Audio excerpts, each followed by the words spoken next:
Breakfast with KXVU. Trickstar Radio. Right, then we are live on Trickstar Radio. We're inside the building with a man like Dread MC. It's an absolute pleasure to have you in. And obviously we mentioned just before about kind of like working with different DJs and stuff down in Brighton whenever you've been here. You mentioned working with Scream. Obviously mentioned coming down early to work with Taiki New Light. Now you're someone who's quite notorious for I want to say giving people a chance. You know what I mean? Giving people a shot and like not necessarily working with big names exclusively or anything like that. You're always willing to work with someone if the tune works.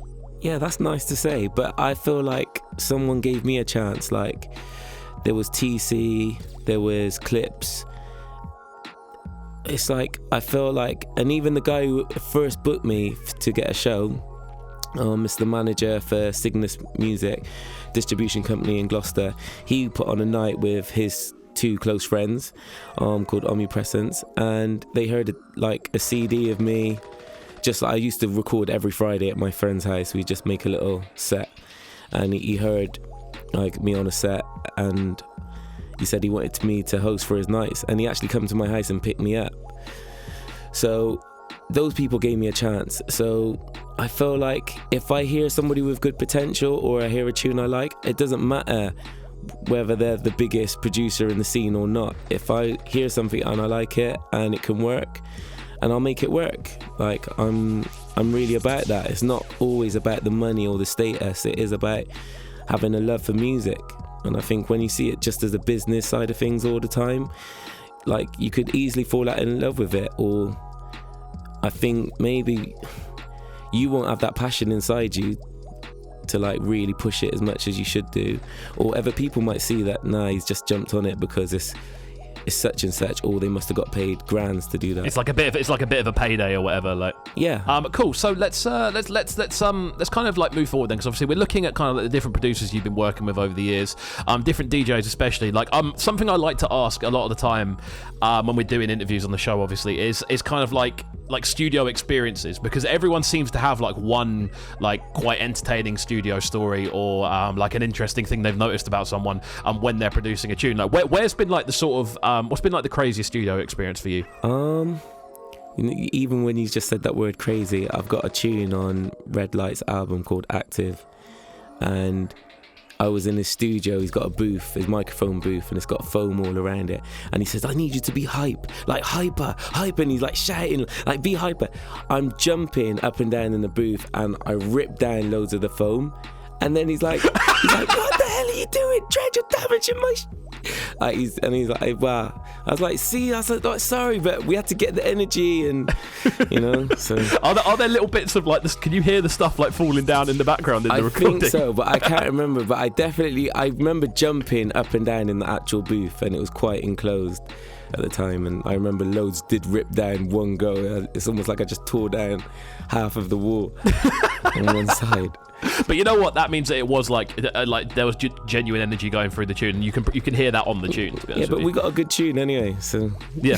And then that's what it's all about at the end of the day. Like I know a lot of people have like quite something I always find interesting is how different people's studio techniques are. Some people obviously like to go in, catch a bit of a wave, catch a bit of a vibe while they're working. Some people like to sit there completely sober, like headphones on. I don't pre-write, so I remember one time with Chris Lorenzo, he was like, oh, do you need to? I was like, right, what? I said, just turn on the microphone, let's go. And we recorded, and one of the tunes that we made was I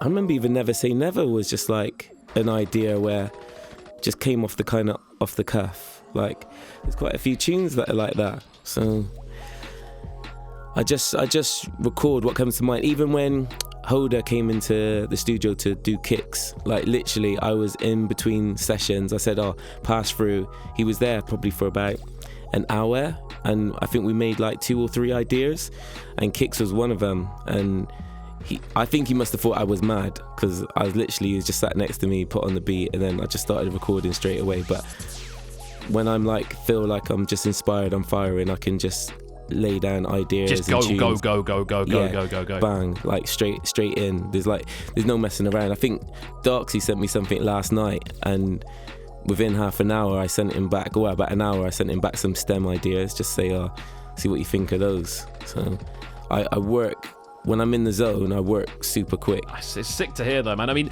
again, work rate is obviously something I'm quite open on Twitter and like social media about being like work rate it means so much, and it's clear to see because obviously as we're about to find out, obviously you have jumped on so many tunes this year and been almost like it's almost like this is the most I've seen you out of any year. And I want to talk about that. There's loads more tunes that I didn't either get finished or I might have pulled out or for whatever reason. So the ones that have come out, you can times it by 5 easily for the amount that I've actually probably jumped on. Wicked, man. We're going to jump into a tune next. This one is you alongside Tenshu. And you know what? It's really difficult for me to say Tenshu and not say Tengu because they're spelled almost exactly the same. But we're going to jump into this one. It's called Storyteller. Give me a very brief intro to this one. He sent me quite a few beats that were all really different and dark and just vibey, and I was just like, wow. Same again. I think I was in Pirate Studios for this one. I know I was, and I think I just recorded what kind of came naturally, and this is like the one tune that really stuck out for me. And amazing, man. I really, really like it. I really like it, and it's quite dark and it's cool to me. Wicked, man. Right, we're going to jump into this one next. This one is Storyteller, man like Tenshu alongside Dread MC, who is in the building with us right about now. 23 minutes past 9 here on Trickstar Radio at Trickstar BTN at Cub KXVU. What's the app that people can get you at, sir? What, the app? The tag, shall we say? Oh, everything's Dread MC, everything. Amazing stuff. Don't go anywhere. We're live on Trickstar. Waking up Brighton. Breakfast with KXVU.